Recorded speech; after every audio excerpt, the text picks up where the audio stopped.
and then further talk about your business. Just a reminder, everyone, that we are recording this, so make sure your comments are appropriate for the recording. That means no F-bombs or anything. Is that what that means? Yeah. Go Seahawks. How about that?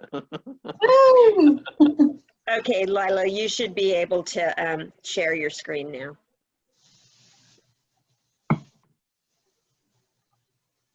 I have my husband here in the background to help me. Hey, everybody. That's Eric. Hello. Eric. He's my audio visual guy. Okay, so I receive a lot of questions about COVID and the real estate market. So I wanted to address some of those questions today. One of the big questions is this housing market going to crash like it did in 2008? In order to best understand the current state of the market and how expert projections may play out, it's best to look at our economic history. And today is vastly different than the housing market of 2008. We're simply not in the same boat as we were in 2008. And there are 5 big reasons why that can give you greater confidence if you're thinking about buying a home this year. So one is the home price appreciation. When we look at this graph here at the bottom, there's a big difference between the 6 years prior to the housing crash and then the most recent 6-year period. As you can see, you know, the appreciation was really high, and now it's going up, just not as fast as it once was. The second reason is the mortgage credit availability. So the Mortgage Credit Availability Index is a monthly measure by the Mortgage Bankers Association that gauges the level of difficulty to secure a loan. The higher the index, the easier it is to get a loan, and the lower the index, the harder it is. Today, we're nowhere near the level seen before the housing crash, when it was very easy to get approved for a mortgage. After the crash, lending standards tightened and remained that way ever since, and you can see that from that graph. Another thing is the number of homes for sale. One of the causes of the housing crash in 2008 was an oversupply of homes for sale. Today, we see a much different picture. We don't have enough homes on the market for the number of people who want to buy them. So across the country, we have seen less than 6 months of inventory, which is an undersupply of homes available for buyers. And that is the case here as well. We're definitely in a seller's market.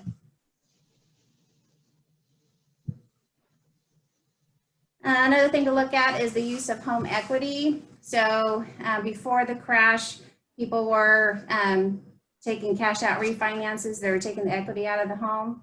Now they're not doing that as much. And another thing is the home equity earned.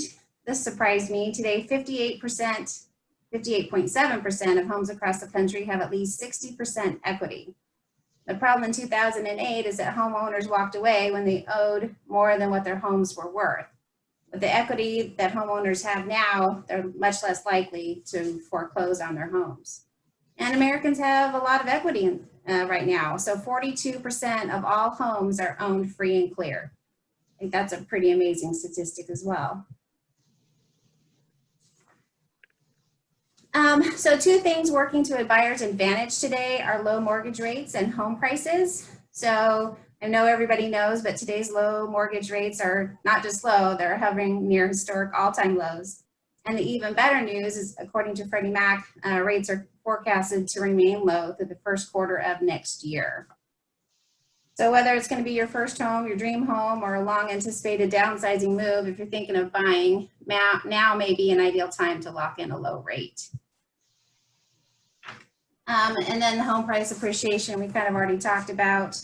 The prices are projected to continue rising this year, though not as quickly as they did coming into 2020. But the projected appreciation, even when small, is great news, as it indicates the value of a home you buy now will continue to grow. So that's positive equity going straight into your pocket as a homeowner. According to the Realtors Confidence Index, buyer demand is also outpacing seller traffic. This means that there are many more buyers on the market looking for homes than sellers listing their houses. So the law of supply and demand is a big factor that's keeping home prices in check. All right.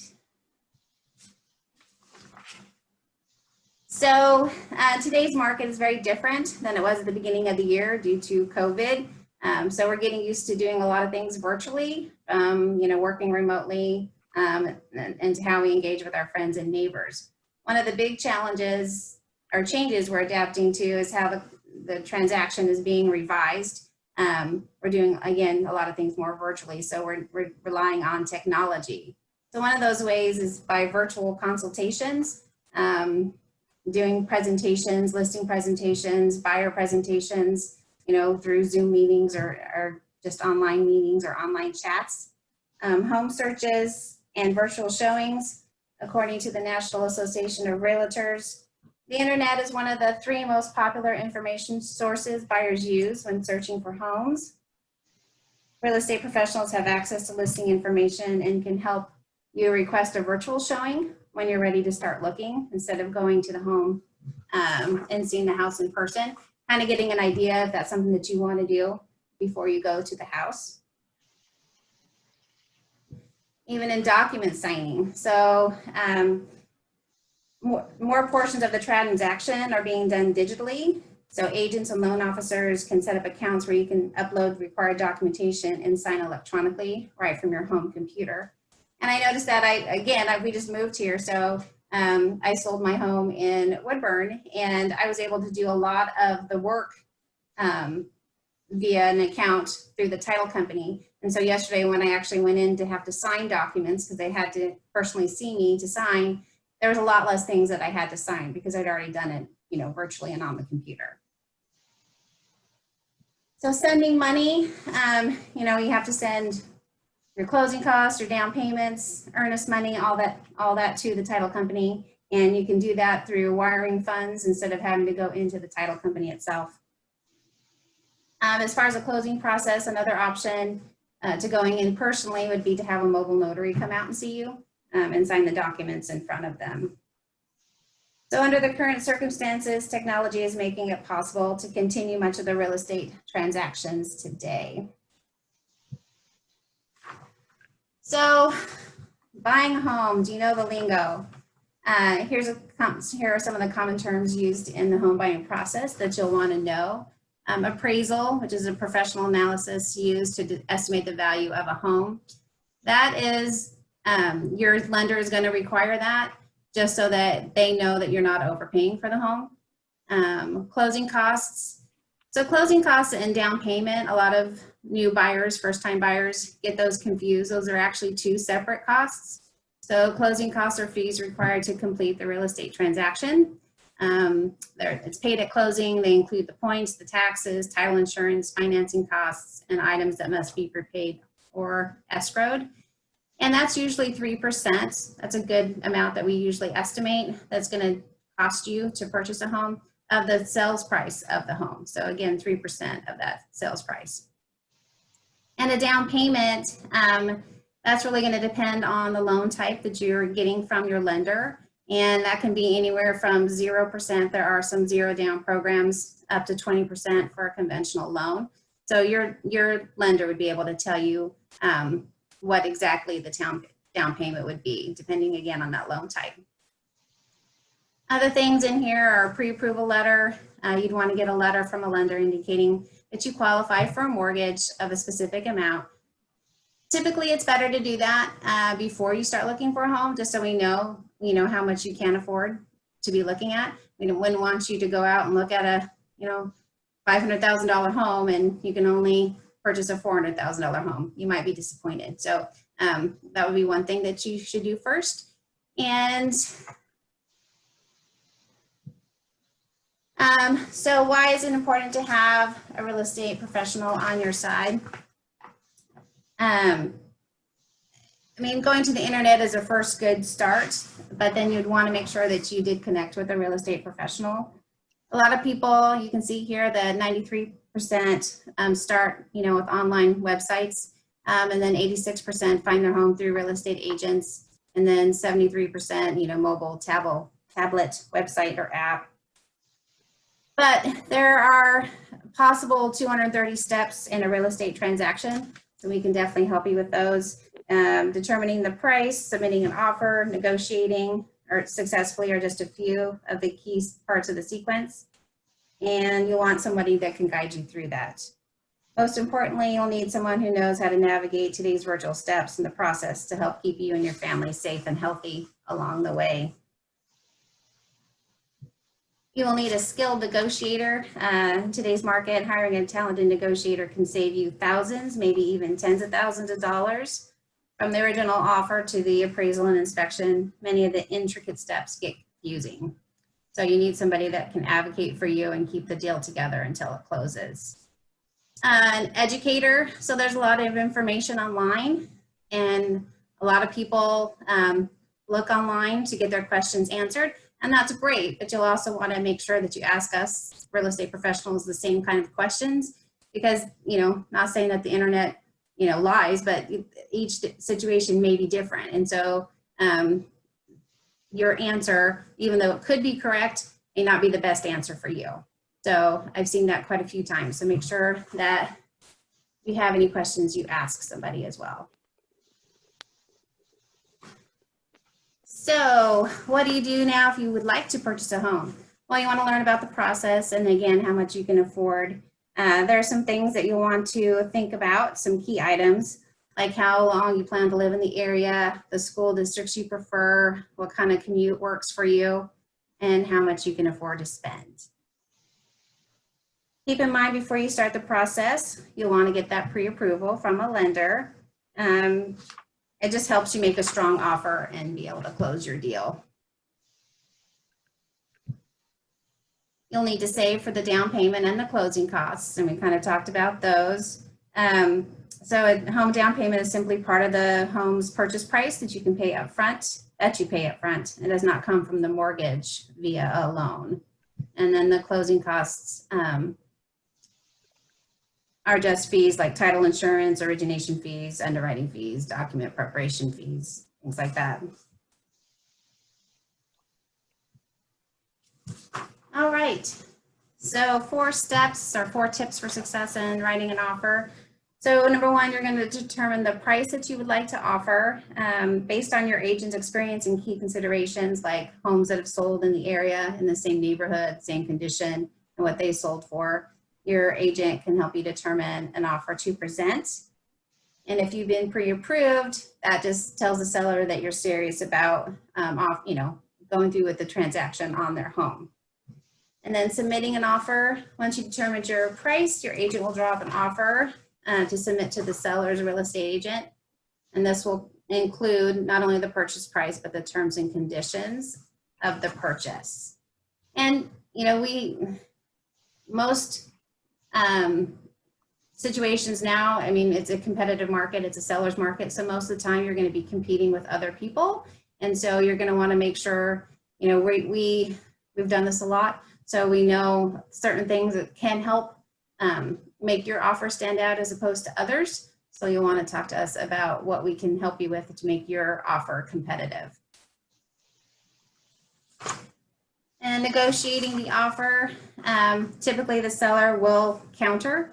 And anytime there is a counter, then, you know, basically that original offer is null and void, because you have that counter offer. So each time you do that, you either have the choice to accept the offer or accept the counter, counter it again, or reject it. But once everybody has agreed to the terms, then you have an accepted offer. You'll want to act fast, again, because this is a seller's market and you're most likely going to be in competition. So if you can get there first, sometimes it helps to write an offer. Sometimes sellers these days are, you know, giving it a few days to be on the market before they look at offers. So it's those types of things that you'll need to know when thinking about writing an offer on a property. One thing too that you'll want to do is basically, again, in this market, I know buyers want to get the best price for the home that they can, and sellers want to get the most money that they can out of their home. Makes sense. And because we're in a competitive market, you'll want to go in with your highest and best, we call it. from the get-go. Because even though you may be the first person to write an offer on that property, by the time that seller responds to that, they might have already gotten another offer. So if your offer is not the highest and best and you've tried to negotiate, maybe you've lowered the price a little bit, or you needed to ask for some closing costs, then that other offer may be better already and you're out. So you just want to make sure that you're going with your highest and best from the start. In this market, at least. So things to avoid after applying for a mortgage, and your lender will tell you these things, but it's good to know because you don't want to mess up. You know, you've gotten an accepted offer, you're going through the transaction, and then you get to the end and you no longer qualify for the loan. Some of those things can be because you don't want to deposit any cash into your bank accounts without the lender knowing, because they have to source all of that money. So you want to make it as easy as possible on the lender and easy on yourself too, because you know you're going to have to write letters and you're going to have to get an explanation and things like that. So you'll want to try not to deposit cash directly into your bank account. Don't make any purchases, big purchases, like a new car or furniture for the home, especially putting it on credit, because it usually writes the same day that they're closing on your loan, that lender is going to check your credit again. So if there's any issues that pop up at the very last minute, that can cause you not to get that home. Other things are don't co-sign for other loans for anyone. Don't change bank accounts. Don't apply for new credit. Don't close any credit accounts. All of those have an effect on your credit, and that can affect your closing on your home. So 5 reasons to hire a real estate professional. Contracts, we can help with all the disclosures and the contracts necessary in today's heavily regulated environment. Pricing, we can help you understand the real estate values and help you determine a price either to list or to purchase a home. Experience, we are well educated in real estate and experienced with the entire sales process, so we can help you get through that whole thing, hopefully easy.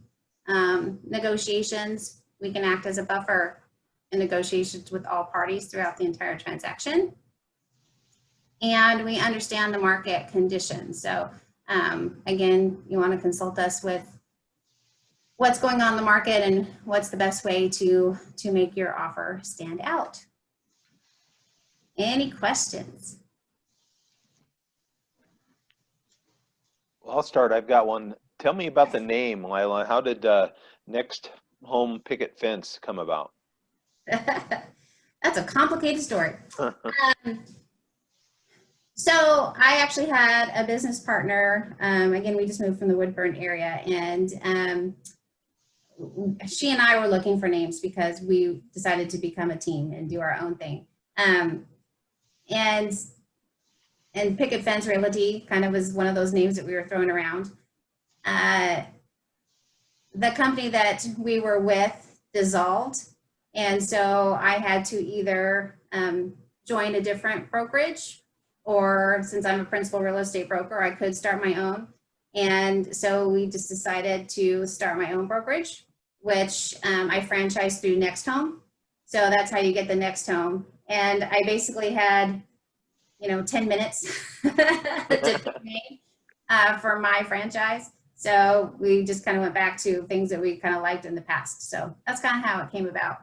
Awesome. Thank you. Yeah. How do you get clients? Do you reach out to people, or do people just reach out to you? Kind of all of that. A lot of referrals. And then, there's sometimes you can buy leads like Zillow, Realtor.com, other places as well. And then people reach out to you via your real estate signs if they see them on a listing. And, just meeting people. They'll ask you about the market and things that's going on, and, ask you questions, and you just kind of develop that relationship with them. And then usually they'll come back and want you to help them. I have 2 questions. How long have you been here on the coast? Since July, not very long. And then, do you find the market tougher or easier here on the coast than in Woodburn? Or is it very much the same? I think it's pretty much the same. I haven't, I'm just kind of getting some clients going, and we're going to look at a few houses this weekend. You know, because again, most of my clients are, you know, over there. So I'm still in some transactions, probably 5 or 6 transactions over there. So trying to work on those mostly.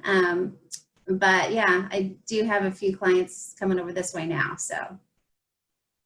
Good. And how And do I we know get a that hold your of you? market is just as hot as ours is over there. I mean, I look, when I've been looking for homes, everything's pending, you know, you don't have a lot to show, honestly.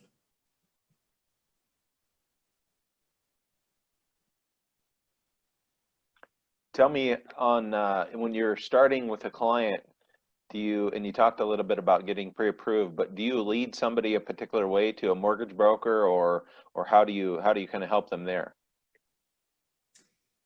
So yeah, I am not, there are some agents out there that will tell you that you have to get pre-approved before they'll show you a home.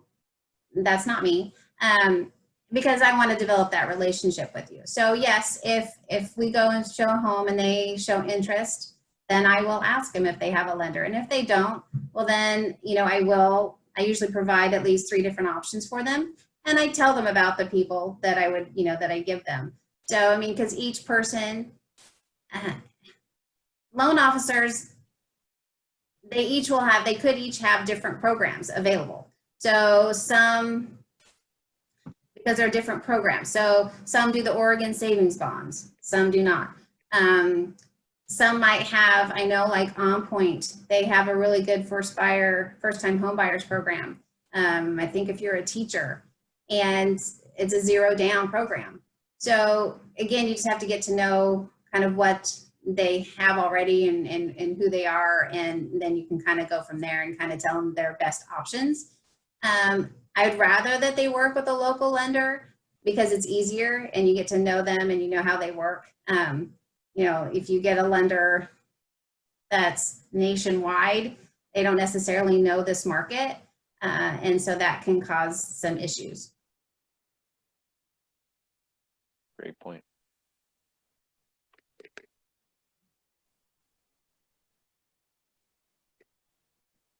How do we get a hold of you? You can text me, you can email me, you can call me, anyway. I don't have my information on here, do I? Probably should have done that. Oh, there it is. So my phone number is 503-544-8800, or my email is propertiesbylila@outlook.com. And then I do have a website too, so nhpicketfence.com, which has some good information on there about buying. If you're looking to buy or sell a home, it kind of goes through the processes. So there's some good information on there.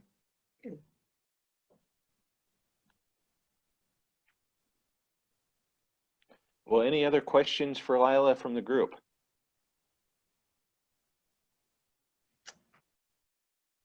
Well, hearing none, let's see if there's anything else kind of good to the order to cover for ambassadors, and maybe Richard, excuse me, but Yes. Lila, can you give me back access to being the host of the?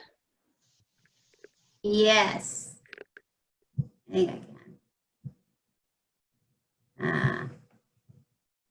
Eric. Help me.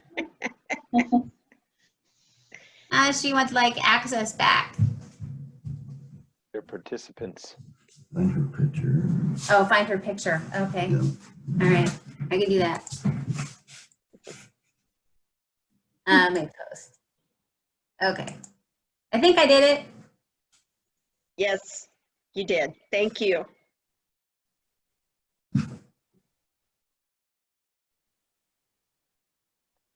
Well, what I would say too then is, you know, we've got a great group of folks, and you know, we strongly encourage, if you're interested, to participate as much as you can with the chamber. There are, you know, advertising opportunities. There are ways to network.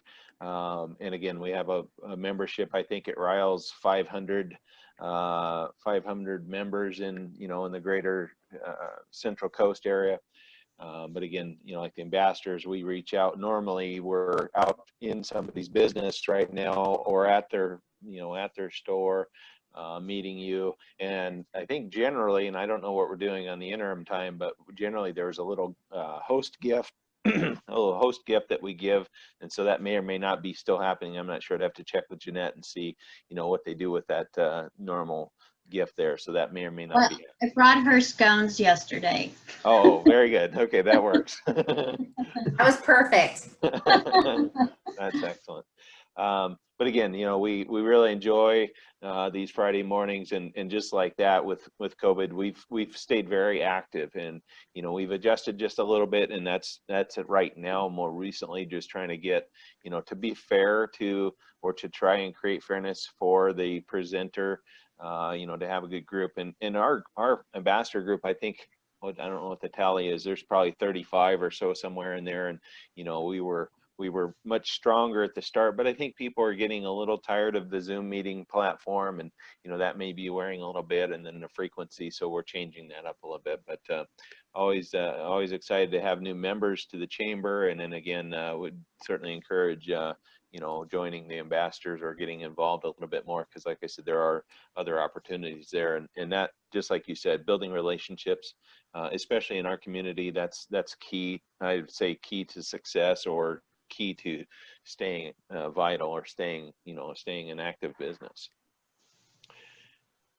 And again, I would like to also thank Jenny, which I know she's not on here, but she's accepted the role again for the Sunshine Committee for Ambassador Group. That's, you know, that again is a key thing, and she has a lot of fun with that. But I know that she hasn't really participated in the Zoom meetings, but we'll hopefully at some point get her back on here and get her going with that. And then I forgot to mention earlier, or maybe it was mentioned, but the garage sale with the donations, and I know some of those folks donated, and some of the people on here donated. So again, that went to a great cause, and helped out, you know, chamber's efforts and staffing, and you know, whatever expense or project or program that we've got going up. So I'll turn it back over to whoever has any other thoughts or any other comments.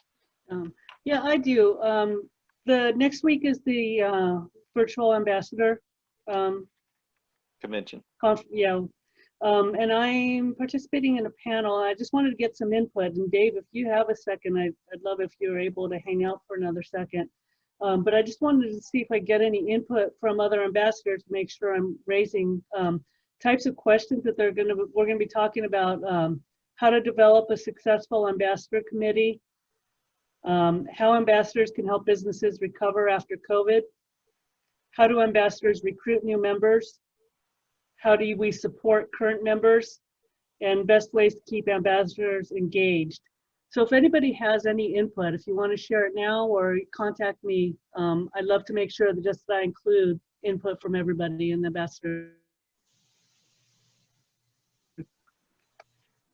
Excellent, Sonia. Thank you for taking on that role for the panelists for our group. I appreciate you being able to do that. I know you and, what is it, you and Ryan, is there a couple of folks of our group that are part of that convention? I'm doing a presentation on Saturday. Excellent.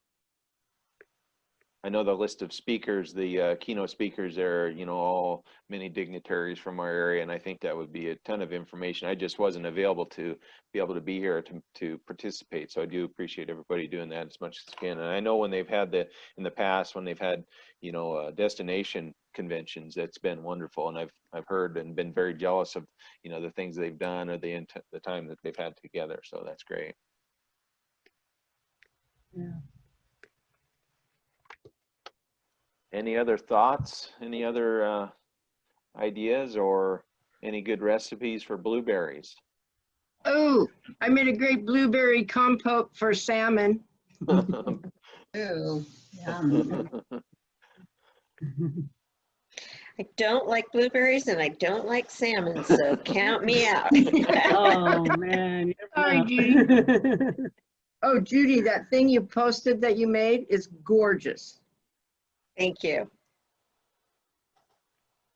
Well, maybe what we want to do of those that need to get off or have, need to prep for the 9 o'clock meetings or whatnot, we'll excuse them. And then if there's somebody that is able to stay on with Ryan or with Sonia and Judy and take a few minutes to talk about some of those ambassador ideas, or for the panelist for her to present, that might be a good way to segue. Whatever works for you folks. I do have to go to a 9 o'clock meeting, so I will be getting off here. All right, Jessica. But it was Thank you. good seeing you all again. Nice to see you. Yes, good to see everyone. I have to also go to a 9 o'clock meeting, so I'll be jumping off also. So do I. See you We'll see soon. everybody later. All right. Have Bye. a great weekend. Jeanette, Gladly, yes, thank stay you very on. much. We appreciate you joining us this morning. Yes, great presentation. Oh, thanks for having me. I appreciate it. I was a little nervous. You did great. We You we did did well. You're really great. I really appreciate you talking about not putting cash in bank accounts, because that is huge.